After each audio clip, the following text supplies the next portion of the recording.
Olá a todos, tudo bem?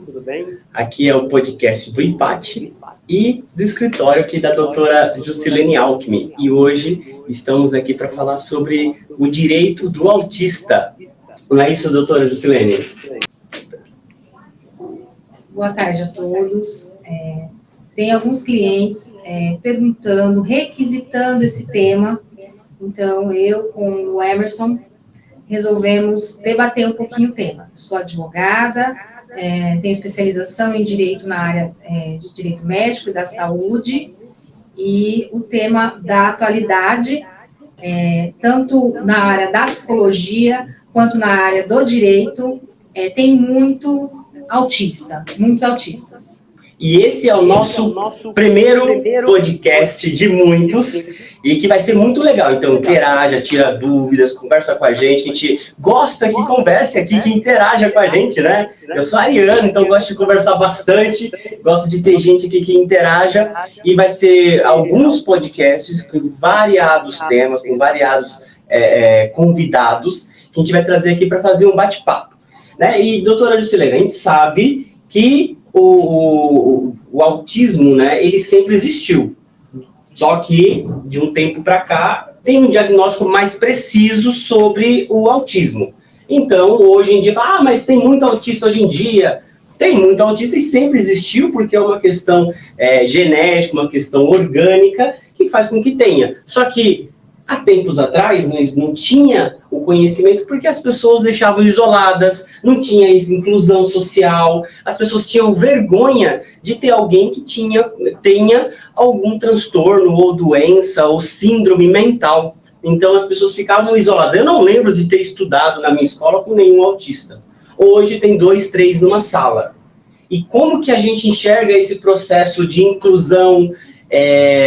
Porque alguns convênios, né, também não aceita o tratamento, precisa de um tratamento. Como que você vê isso na parte do direito, dessa parte de inclusão social de pessoas que têm alguma deficiência cognitiva, alguma deficiência física? Como que o direito enxerga dessa forma? Olha, uma grande evolução.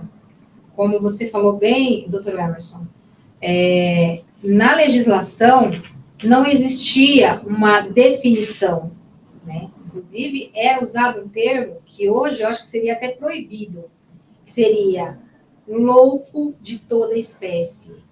A legislação usava este termo, louco de toda espécie. Então, independentemente do tipo de deficiência, enfim, problema da pessoa, ele era todo mundo, como a gente fala, era todo mundo colocado na mesma vala. Então, na legislação não existia a separação. Por exemplo, uma pessoa que é cadeirante é civilmente capaz.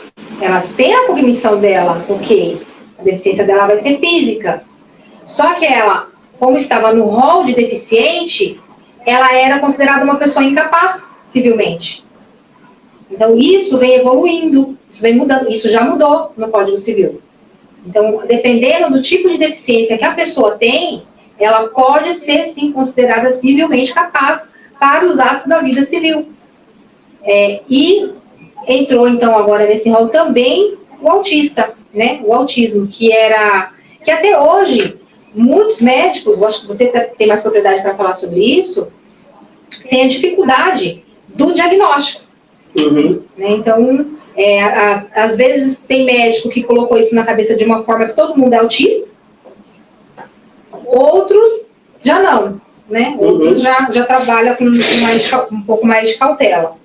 E esse rol da ANS é uma coisa bem maluca, né? Que já umas pessoas falando vai entrar, não vai entrar, e entrou em julho, porque as empresas de convênios falaram que o que é taxativo, o que não é taxativo, o que pode ser colocado, o que não pode ser colocado, o que é obrigação do convênio, o que não é obrigação.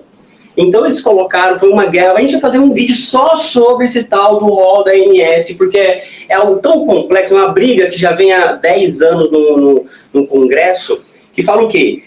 Quais são os direitos que as pessoas vão ter mínimo pelo convênio e o que o convênio tem de obrigação de cumprir, de dar, porque eu estou pagando um convênio caríssimo, e quanto que eu tenho que que o mínimo que o convênio tem que fazer e qual é o excedente. Esse excedente, eles não cobririam.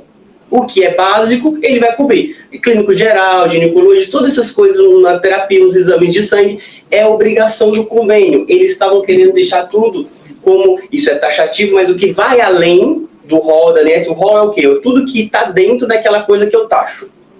O que está fora, está fora. E a questão dos autistas é o quê? Ele tem um problema, uma dificuldade que precisa de acompanhamento a longo prazo para a vida toda e é caro. Então, esses acompanhamentos aí fica fora. Eu não vou bancar, porque são tratamentos que é para a vida toda e não são baratos, são profissionais médicos, psicólogos, TOs. Então, nesse ponto aí, eles falam assim, não vamos pagar, vamos deixar fora. Como que você vai deixar fora um tratamento essencial para a vida do humano, já que você paga um convênio caríssimo? Então, entrou nisso daí, mas como que a gente consegue ver essa ideia do rol taxativo? Como que o direito vê isso? Porque você falou, a medicina ela demora para evoluir um pouco. E ele demorou bons anos para evoluir. E o direito? Fica mais atrás ainda. Então, o direito, ele vai tentando regulamentar a vida das pessoas e eles vão entrando numa seara de detalhes mínimos, que é o caso do rol. Então, quando a legislação ela percebe que tem muitos detalhes, ela faz um rol e aí que chama de rol taxativo ou não.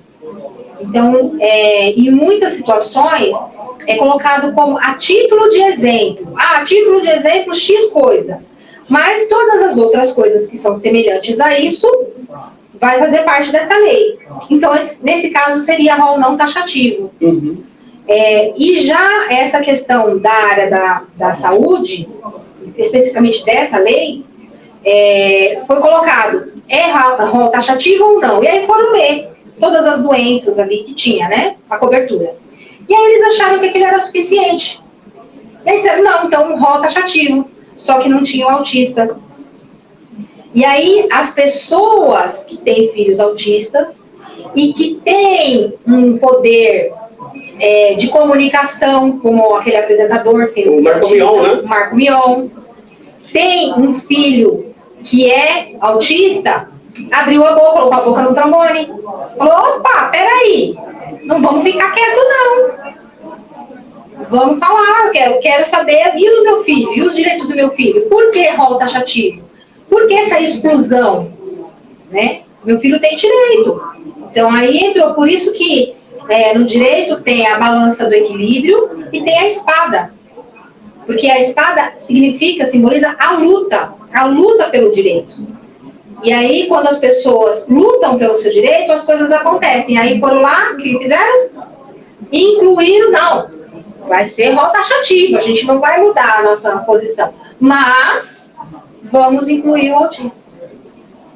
E aí entrou uma outra discussão, que aí eu posso até fazer essa pergunta para você, doutor, em relação a essa questão de grau.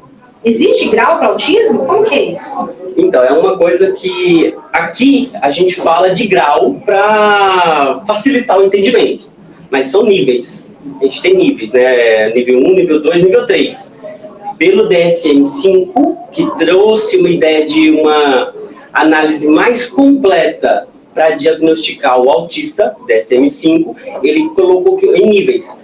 Antes tinha o autismo de Asperger, que era o mais leve, então isso daí não tem mais, não existe o autista Asperger, existe o autista nível 1, que a gente chama de grau leve, tem o autista nível 2, que é o grau moderado, e o autista nível 3, que é o grau mais severo. O que diferencia? A gente chama de spectrum porque esses graus, eles não são fixos, eles passeiam entre eles. Então, o autista de grau leve, ele pode virar um grau moderado ou ter sinais de graus de um grau mais grave. Tanto o autista de grau grave, ele pode passear pelo grau moderado, ele pode ter outras formas. O meu filho não fala. Ele pode falar.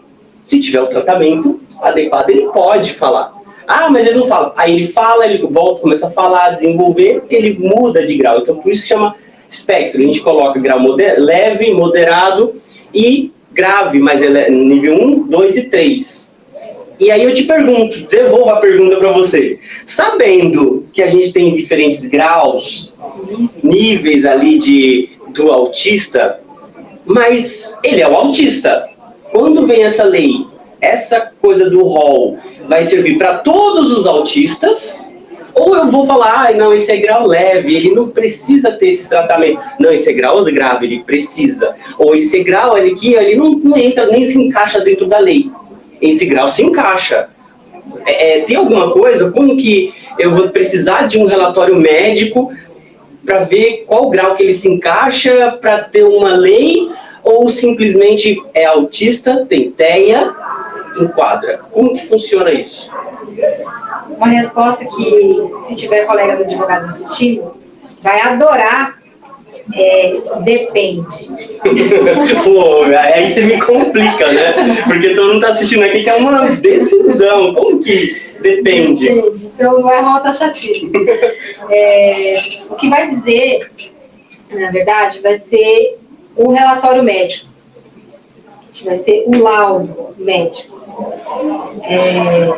Não vai ser avaliado por nível. Ah, nível 1 entra, nível 2 não entra, nível 3 entra. Não dessa forma. Mas a avaliação individual de cada paciente. Então, se eu tenho, aí depende do tipo de benefício também.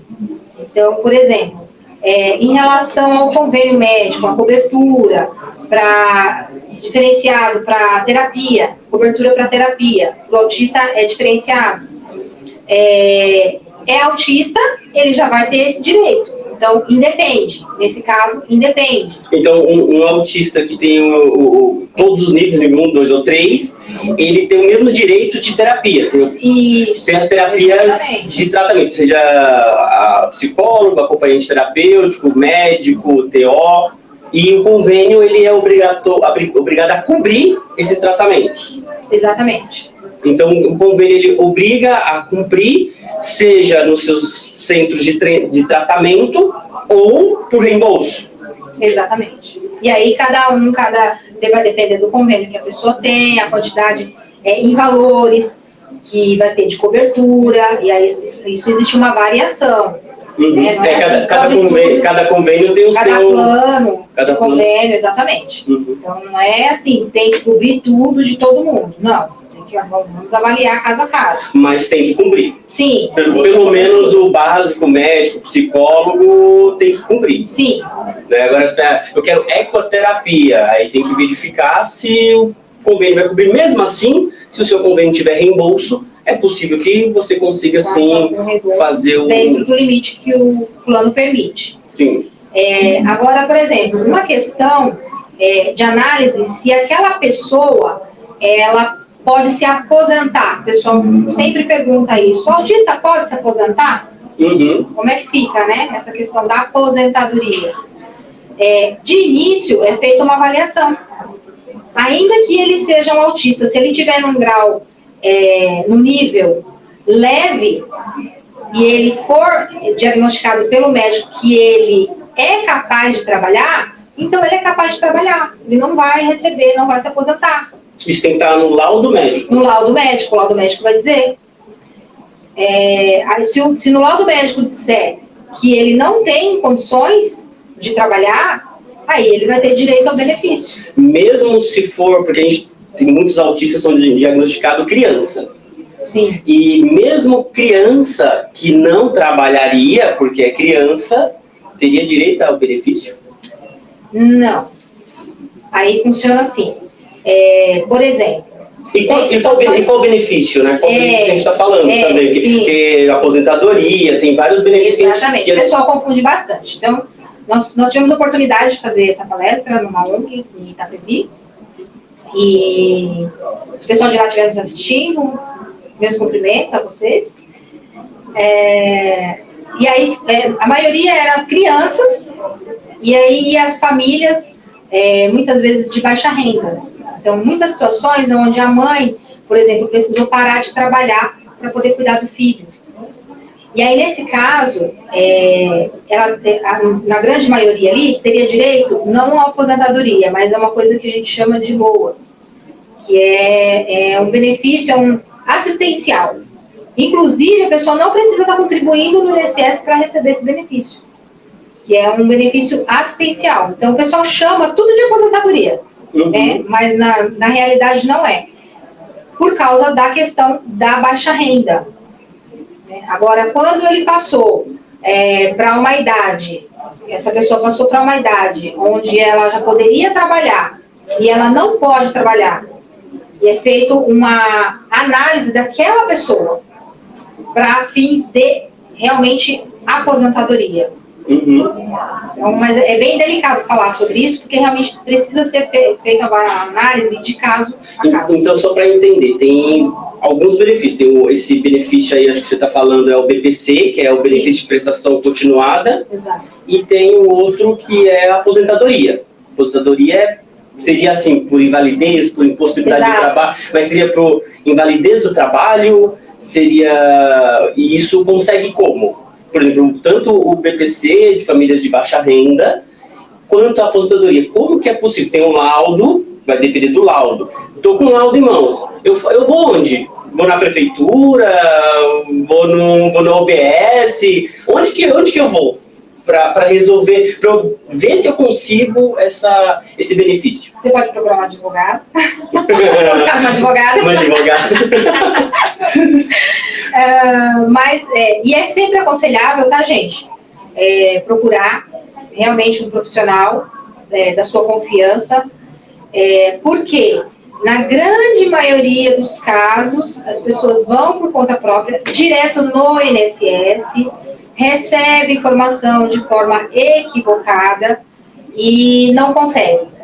E acha que realmente não consegue. E só um adendo, né? Não é qualquer advogado que tem essas informações. Como o INSS, que é um lugar específico para ter informações, passa informação errada, não é qualquer advogado. Exatamente. Porque assim, você vou lá no advogado trabalhista, ele talvez não saiba. Exatamente. Qual é o advogado que melhor se encaixaria. Um especialista em direito previdenciário.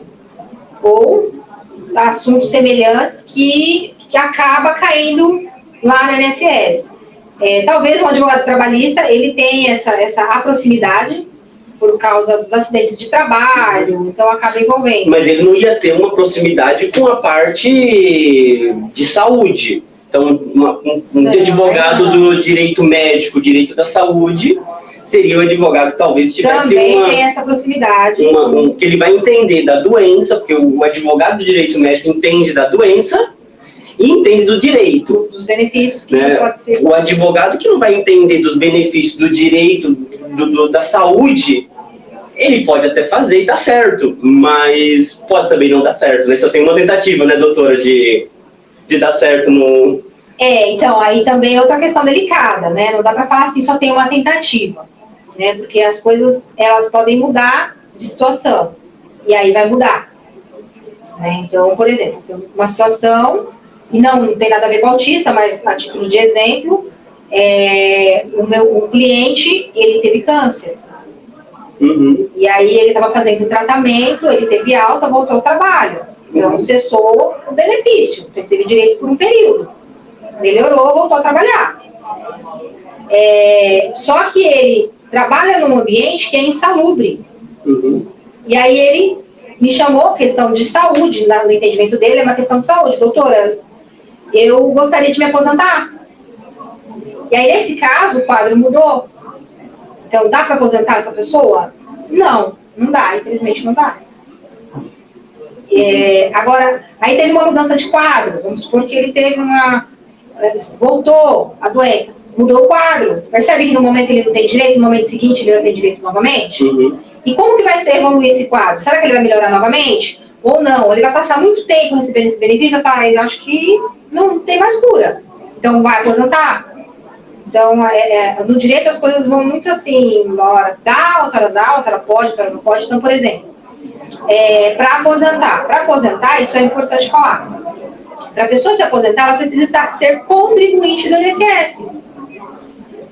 Então, vamos supor, uma pessoa que é maior, que tem o autismo e que não contribui e quer se aposentar, ela vai conseguir? Não. Ela vai receber, dependendo da renda familiar, o BPC. Ou não recebe nada. Ou não recebe nada, ou a família tem condições de sustentar ela. Mas consegue aposentar, essa pessoa consegue. Mas então o que precisa fazer? E aí, né, procura advogado, mas eu vou dar a resposta, vai. Ela precisa ser contribuinte. Então, o INSS, para a pessoa conseguir se aposentar, ela precisa necessariamente ser contribuinte. Precisa pagar o INSS, mês a mês, para ter direito a se candidatar a receber a aposentadoria. Todo mundo. É bem interessante, porque a gente não sabe, né, dessas questões, né? Bom, você está me deixando aqui hoje de saia justa e eu quero devolver. Mas as perguntas que eu formulei acabou, acho que tá fácil. Aí, uma coisa que as pessoas perguntam, e aí eu acho que especificamente na sua área, você vai fazer um tratamento de um autista. A família, ela busca a cura, ela acredita que você vai tratar aquela criança ou aquele adolescente e ele vai se curar? É uma pergunta que todo mundo faz, né? Mas a gente deixa bem claro, quando descobre o autismo, né? Quando vai fazer a bateria diagnóstica para ver o que o filho tem, já passa por vários médicos. Os vários médicos vão já trazendo a ideia de que é uma questão neurológica. Então, não tem cura. Né? O autismo não tem cura. O que tem é a gente melhorar a sociabilidade, fazer com que ele se desenvolva num ambiente que ele possa ter uma vida rotineira típica, igual todos, obviamente dentro das suas limitações. Então, a gente orienta muito os pais que não têm cura, mas pode ter uma melhora no quadro. Já os autistas que eu atendo, eu pergunto se eles veem alguma coisa diferente entre eles e as outras pessoas. Eles falam que não, que eles se veem normal, que eles não notam problema nenhum. O que eles falam eu tenho uma dificuldade de entender algumas coisas, algumas piadas, eu tenho dificuldade de entender algumas coisas que as pessoas falam, então precisa que as pessoas me expliquem. Às vezes as pessoas acham que eu estou no mundo da lua, pensando outras coisas, mas não estou tentando entender aquela situação que ocorreu ali. Então, às vezes, o professor explica alguma coisa e está ali tentando decodificar o que está acontecendo. Mas aí as pessoas, está no mundo da lua. Não, ele está se esforçando de uma tal maneira que você não tem noção para entender. Então, não tem cura, mas a gente, com terapias, a gente consegue diminuir esse delay e melhorar a comunicação, melhorar a rotina, melhorar o desenvolvimento das pessoas que têm autismo. Porque o autista, ele é criança, a gente só tem autista criança? Não, eles ficam velhos, eles envelhecem. Tem autistas idosos, tem autistas de todos os graus, uns com melhores ou maiores adaptações. A gente chama de adaptação, porque está adaptado no meio. Preciso de saber como funciona o meio e eu me adaptar. Agora, eu vou ser uma pessoa totalmente resolvida? Alguns casos sim, outros não. E terão casos que vão precisar de acompanhamento para o resto da vida. Outros nem tanto, outros vão se adaptar melhor ao meio. Mas não tem cura, não tem cura. Muito bem, precisa ter a conscientização das pessoas, né? Compreender, ter a paciência. Sim, doutor. E aí eu gostaria de perguntar, né, alguma coisa aí, como que o autista tem alguns benefícios, né? A gente vê, às vezes eu vejo aquele lacinho, né, colorido, e ali significa que o autista ele é bem-vindo. Agora, mas tem uma lei que regulamentou que o autista ele tem prioridades. Né? Você vai lá, entra no ônibus, tem lá o gestante, o idoso, a pessoa com a perna quebrada, e agora tem o lacinho do autista. Você vai no mercado. Então, tem alguns benefícios que o autista tem e ele se equipara às outras doenças. Só que é uma doença invisível, que a gente não vê, a gente não sabe se a pessoa tem ou não autismo. Agora tem o cordãozinho do girassol, do quebra-cabeça colorido, mas é uma doença que a gente chama de doença invisível, que a pessoa não vê, mas existe uma doença, um transtorno, algo ali que impede que ela se comunique, que faça as coisas do cotidiano. Você tem uma ideia dos benefícios que o autista teria? Sim, inclusive ele foi encaixado justamente na lei do deficiente. Então, todos os direitos que o deficiente tem, para simplificar, né? Você pode encaixar para o autista. Então, como você bem mencionou, entra lá no transporte público, tem lá, acrescentou-se, né, ali na plaquinha, o autista, né? O lacinho do autista. Então, a gestante, o cadeirante, o deficiente visual, o autista. Ele vai ter também os mesmos direitos. Dentre eles, eu anotei alguns aqui para mencionar, que seria meia entrada no cinema, que o autista tem direito. Apresentar o laudo, e tem o CIP-TEA, que é a carteira de identidade do autista. Para identificação. Que é o RG, você vai lá e com o laudo você tira o RG do autista. Ou você tem a carteirinha, eu tenho assim, ou sai com o prontuário, aquele monte de mentira. Você não vai sair com o prontuário da criança, né? Você vai sair com um laudo, cópia, que justifique. Por exemplo, prioridade na fila do supermercado, né? Que, como você falou, não é visível, então às vezes é importante estar identificado, porque a própria população, né, ela pode ter uma situação ali, né, de ser folgado, vai passar na frente, coisa assim. Então, porque o cadeirante... E o pior que a gente conta você não parece que você é autista. Você não parece. Tem problema. Você não parece que tem problema. Não tem problema nenhum, não. Mas o autista não vê que tem problema. Mas não adianta também... Ele é especial. Mas não adianta também você ir na fila do banco, do mercado, com um cordãozinho e não ter a criança lá no... É igual o idoso, parei na vaga de idoso, mas o idoso não tá com você. Não tá acompanhando? Não adiantou nada, não adiantou você ter a plaquinha lá do idoso, do autista, e você não tá com... Aí você não é prioritário, porque você não tá com a pessoa. Tem também isenção do IPI para aquisição de veículo. Uhum. E detalhe, pode colocar o veículo no nome de menor. As pessoas não sabem disso, acho que precisa atingir a maioridade para colocar o veículo no nome. Pode, qualquer bem, gente, pode colocar no nome do menor, não tem problema.